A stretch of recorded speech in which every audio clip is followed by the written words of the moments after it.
Us, konnichiwa. So today I'm working on K.A.S.A International Practical Kihon number 5. And it consists of Yokogari Kiyagi, Braken, Gyakuzuki, and then Yokogari Kikomi. Get down, the kicks. And if you look at it in our kata, how many kata do we have? Yokogari Kiyagi, Braken, Heian Nidan, Kankudai, the list is endless, there's loads. And then probably need Shiho for the Yokogari Kikomi. So it looks something like this.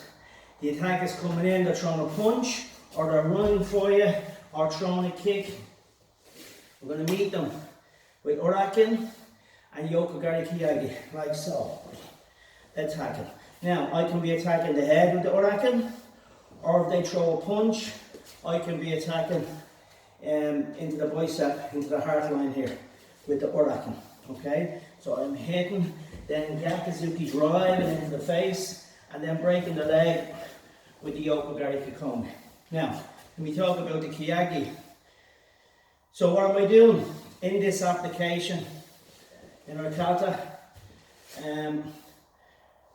I could be attacking the knee, so my knee is made to go this way, but if I hit the leg this way, I'm going to damage the knee, or if I hit the leg on the outside, I'm going to damage the knee.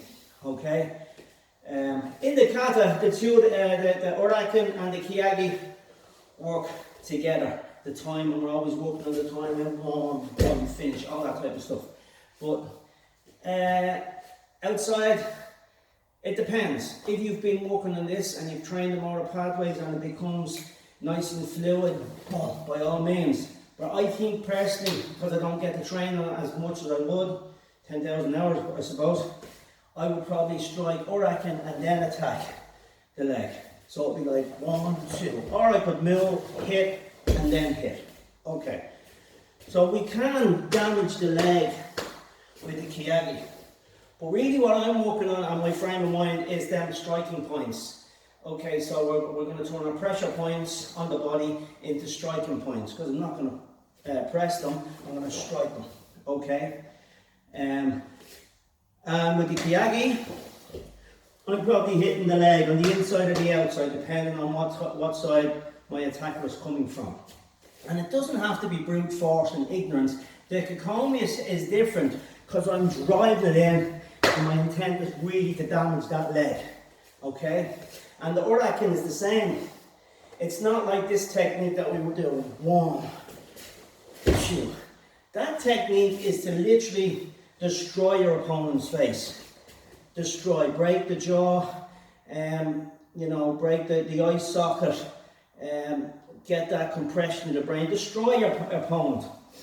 But the Uraken and the Kiyagi were attacking the points. So if you look at the Uraken, slowly it comes out and flicks. I flick my wrist because I'm attacking the points generally on the head. And the kick is a flick. So if you put it into perspective, on the outside of your leg, from your foot all the way up to your head, on the outside of your leg you have your gallbladder line running up here. Okay, on the inside of the leg, at the front here, we have from the inside, from the foot all the way up, you have your spleen line that's near the front, and at the back of that, you have your liver line. So plenty of different points to attack. We're all familiar probably with the gallbladder line, gallbladder 32. Remember in school, your mates are messing, boom, a knee into the leg. Oh, it's so debilitating. Or you're sitting there, or you're standing up and someone just hits you, boom. It's not brute force and ignorance, it's just a tap into that, and it's a dead one. Okay, kick, toe kick, into gallbladder 32, you know all about it. But it doesn't have to be a really strong kick. It can be a flick into that point. Okay, you take your heart line here, the bicep. Boom. How many times have you got a deadener here? Oh, how debilitating is that? And I suppose if you think the Kihon, down onto the heart, and now that's destroying the bicep and destroying the arm, but you're attacking the heart line fundamentally in there, okay, to cause pain. So that's what I'm doing I'm not sure, these are not knockout points here, okay? They're just to stop my opponent in the track, in their tracks. So as they come in on the leg, I can knock out someone on the head and obviously kill them, whatever I want. If you look at the head, on this, I don't want to be information overload on this, but on the side of the head, you've so many gallbladder points, so many points for striking. You got your stomach 5 here, that goes down to stomach 9 there, both knockout points, and your stomach 10 goes down to here, and then your stomach line travels up this way, and then straight up the head. So coupled with all your gallbladder points, you've got your stomach line coming up here as well. And again, it's not this movement, it's a flick in here, and I'm flicking. If I hit the yang reservoir here, it's lights out. If I hit with intent and force, especially if they're coming for me, they're brown bread. It's as simple as that. Okay, again, don't try these at home. This is just education and just to enlighten you why we are doing this in the kata. Okay, so my opponent comes in, I attack. One, and then destroy him with the K.A.S.A or her, whoever the opponent is. Okay, this is to stop them in the tracks. One, and attack, and then I'm going to break the leg with the Shotokan, if you call me like Nikishino. Okay, so it's Oraken, Yakuzuki, and strike. Now, I suppose if I wanted to break the leg with the Kihon, I would follow through. So it would be more like snap and push. If that makes sense. Snap and push. It's hard to demonstrate, but it's when you've no opponent. But you'd snap it and push it. And I suppose like Teki. 1, 2. They're attacking the gallbladders, the spleen, the liver points in here on the leg. In. Attacking your opponent. Attacking. So I'm here, I hit, and I'm attacking the gallbladder, the points on the leg. Just to debilitate them. If I wanted to use that technique to break the knee, or damage the leg, whatever, I would follow through. Yeah? I would follow. Now, obviously, if I hit hard enough, boom, here, to the side of the knee, I would cause damage. If the intent was there, I could really destroy the knee. But if I was in that position myself and I hit, I would follow through with the leg. Okay? So that's our number 5 in the basic Kihon series, number 5. So watch again.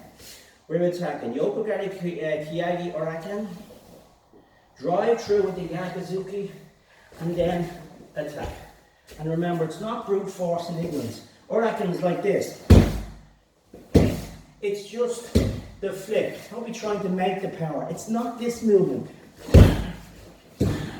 That's different. That's totally different. Oraken is out. And it's for attacking the points on the body. Gallbladder, all down here. Lots of gallbladder, yang reservoir, stomach 5, stomach line goes all the way up here. And again with the K.A.S.A. Remember, just think and put it into perspective. Get your fist and hit your gallbladder 32. You know all about it, okay? The heart line. Yeah, bicep. It's just, you know, you get that punch there, that deadener. Oh, it's so debilitating. And it's important as well to know in relation to the points. So for example, it's good to know where to kick below the waist, because for example, if your opponent is high on cocaine, they tend to counteract the pressure points and the striking points above the waist. Okay, and generally below the waist is where you need to be attacking. Someone is high on cocaine. Okay, why is that? I suppose if I take the heart line here, if my muscle is relaxed and I hit, because the point is below the muscle. Okay, the point I'm striking or pushing is below the muscle. I have to push through the muscle, the bicep, to get to the pressure point. Okay, so I imagine if someone is on coke, they're a lot more tense. So if I want to counteract that, if someone is messing, I suppose, and wants to push that point, if you tense your bicep, that protects the point. Does that make sense? So the muscle becomes tense, you can't get through to the point. Okay, so someone high on coke is a bit tense, so they don't work. But down below the waist, pressure points work. Okay, and where do these points come from? So you think of Chinese medicine, acupuncture, you have a problem with your liver, you go in and they start sticking pins in your feet and your ankles and up your leg and stuff. It's all the liver line, okay, whatever. That's where these points come, Chinese medicine. And as Sensei Bowman told me, Chinese medicine, they use these points to make you well. And Chinese martial arts, which obviously has progressed to Japan and Okinawa and all that, they use these points to make you unwell. Okay, so they're the same points that are being used for pressure point or for acupuncture.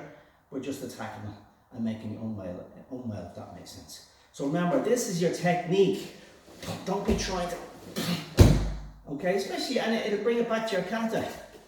Boom, let it flow. So now you know why we do Yokogari, Kihagi and Orakin in our kata. Why we do Yokogari, Kikomi in our Niji Shiho. Okay, breaking that leg. Okay, that's real intent to break the leg with the Kikomi. But the Kihagi, of course, if you hit these, you can damage the knee, but you're hitting points, striking points, striking points. Okay, so I hope that's educational.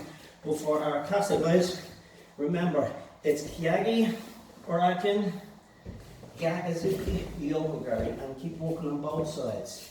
Kihagi, Orakin, Gyakuzuki, Kikomi. Snap it, gap, punch. Important to get that snap. No, snap it, feel the snap.